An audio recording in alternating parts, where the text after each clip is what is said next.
Welcome back to Track Talk for the year review in 2022. We've already covered the first few feature races on the program, and it may pave the way for our Singapore Derby preparation in the middle part of the year. On the 26th of June, the Group 2 Stewards Cup took place here at Kranji, and it was the leading trainer of Tim Fitzsimmons who was out for feature race glory yet again with Relentless. Moving on to number 4, and that is Relentless for Tim Fitzsimmons. RX7 stable, Vlad Juric takes a ride, 47 and 11. Well, this is the big lead-up that's going to see whether or not he's going to be touted as a major factor in this year's Derby, Scott. He's obviously deep into his preparation now. He's heading into this race 5th up.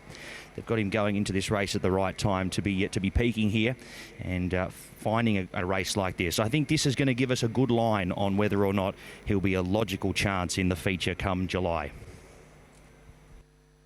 Presses a button and away they go for the Stewards Cup of 2022. To go, it's Lims Kosciuszko in front for Danny Beasley. Red Ocean put under pressure. Back then on the inside fence, Consperanza looking to box on. Out wide, Real Effecto, and it's a bit of a margin. Relentless peeling out into the middle of the track. Back then to Tiger Raw, who's got a mountain of work to do from back there, and the rest don't seem to be coming into it. Lims Kosciuszko's got the lead, and they've got 180 metres left to go. Juric's trying to give chase on Relentless out wide, and he's making a bit of a meal of it. And here comes Relentless on the outside. Relentless will win the Group 2 Stewards Cup over Lims Kosciuszko. And Tim Fitzsimmons is just continuing to just raise the bar, isn't he, this season? Mate, he's doing a fantastic job. We had an injury last year. He's brought him out. He's got him ready. He's managed to get the best jockey going round on him. We can't complain. Lovely work. It's awesome. Congratulations. Go enjoy it. Thank you. Yeah, they've been around in Singapore as long as I've sort of ridden here, so sort of 14 odd years, you know. So they deserve all the success they get. This little horse, I remember winning on him, 18 months ago, whatever it was, 15 odd months ago, and I remember the boys rang me after and I said, he might be a little Derby horse, this horse, if he keeps improving, and that's what he's done. Drew a terrible barrier, had all the luck early. I was able to find the fence, rest. They were going a really good gallop in front, and the way my horse he just idled off the bridle, and I knew he's got a good little turn of foot, so I was pretty confident sort of a long way from home.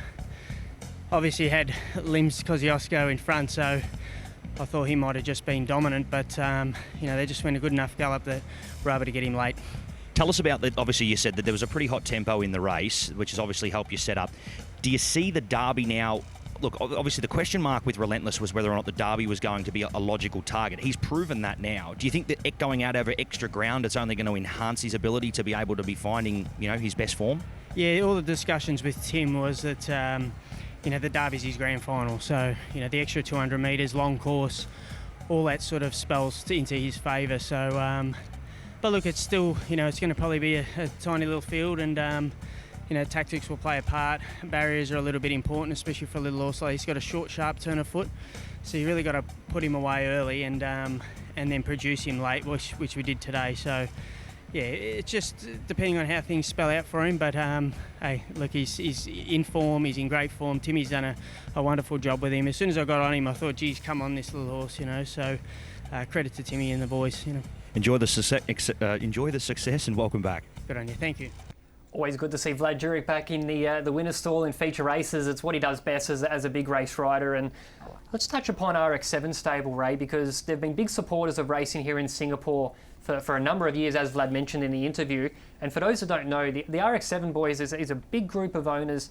They come from all parts of the world. You've got some based in Thailand, you've got some that live here in Singapore, some in Australia, and when they all get together, it's always I can vouch for it to say it's always a good time, because I've known these boys for quite some time, but always good to see them winning some big races. Yeah, they're party animals, I remember. They certainly are, yeah, party animals, and the colour of Flintstones, if you remember. Yep. Yabba Dabba Doo, and the tie that they wore when they come to the racing.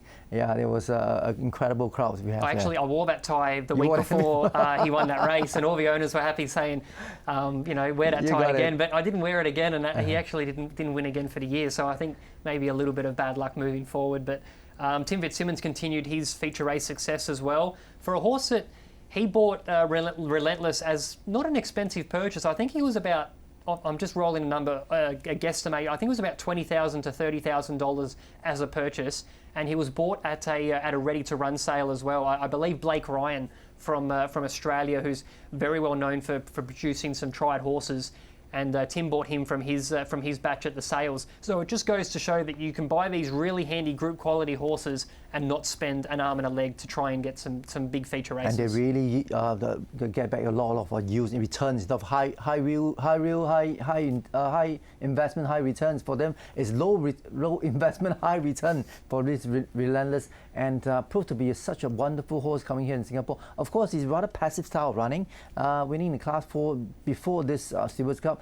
He didn't perform that bad in the Singapore Derby as well. A very good performer here in Singapore. Of course, he's still young. We hope to see him race here in Singapore again next year. Yeah, we'll take a look at that Derby shortly.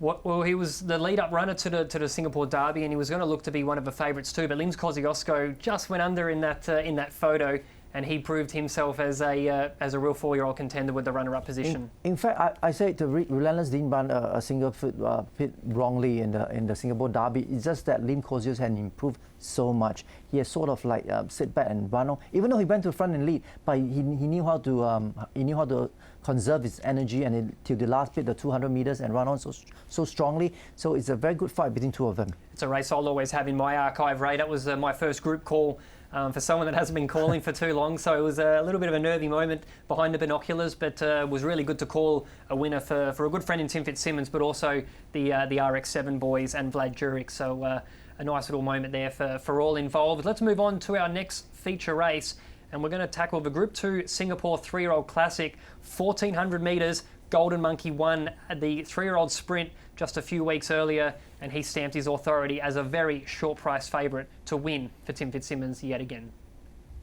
As we head to the top of the order, and it's your race favourite, number 1, Golden Monkey for Jake Bayliss and Tim Fitzsimmons, $9 a win, 7 the place.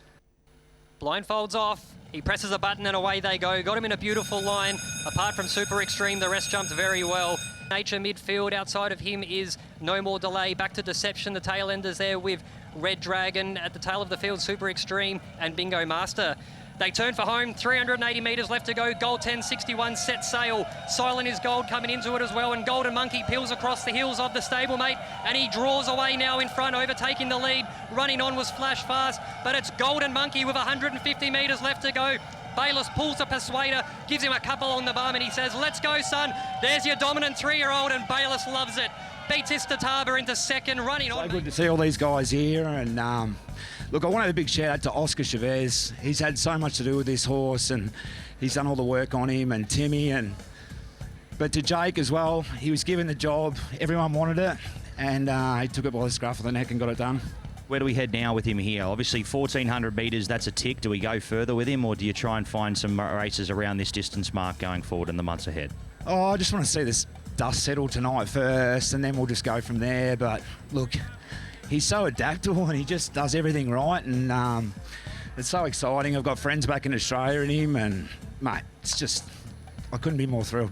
Congratulations. Thanks, brother. Look, I'd be lying if I didn't say I played this race in my head 100 times since the declaration. So I just weighed up my options from the nice draw.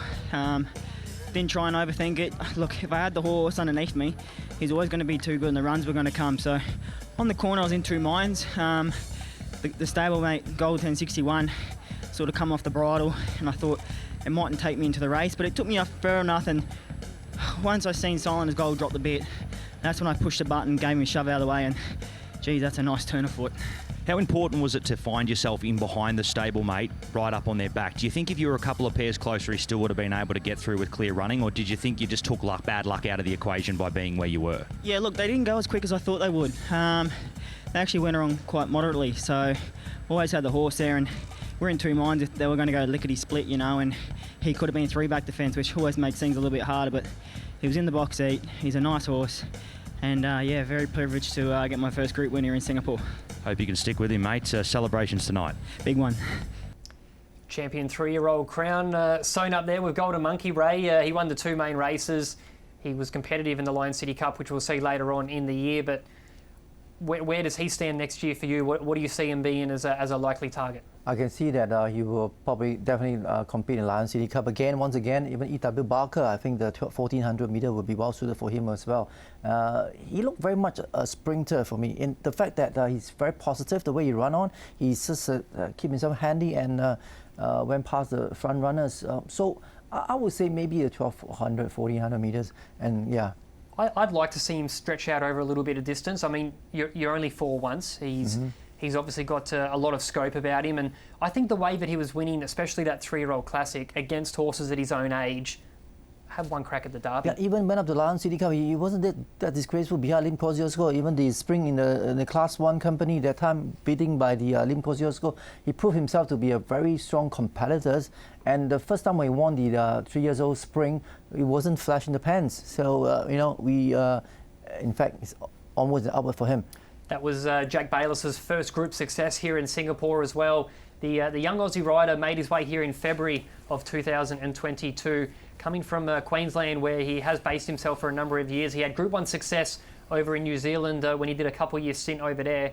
And he's always had ambitions to ride here in Singapore, Ray, and it was good for him to get a little bit of silverware on his trophy cabinet, and was starting to build a really nice association with a few big stables here. Yeah, a young jockey like him coming here in Singapore, have a couple of good group wins. That was a good performance from him. Of course, he didn't have many rides this year, but nevertheless, he that marked himself to be a very competent jockey here in Singapore. And good luck to him. Of course, unfortunate for Singapore losing a jockey like him, and but we definitely hope that he will do well back in his hometown. He did have some more big race wins later on in the season, which we will see at the end of the show. But that was another purchase from Jig Racing, Josh McLaughlin, who has been a special help to us on the show on a number of occasions. Ray, he's a form guru. He's now I guess you can say he's a bloodstock guru as well, because pretty much everything he's buying at the moment is coming and being competitive here in Singapore. Oh, he knows the horses here. He knows the confirmation of the horses, and he definitely have an eye for horse racing here in Singapore. In fact, all over the world. And he has been a very helpful guy with us here in the broadcasting as well. I'll give you a little stat on Josh. I think it was about 2005, 2006, maybe around that era. I rode his first winner as an owner in a country town, a fishing town in South Australia called Port Lincoln, and the horse was called Art Felino. So we always have a little running joke about that. But yeah, out of all the horses that he's owned, and now he's been a part of some pretty big horses, it's always nice to say to ride his first winner for him back in the day.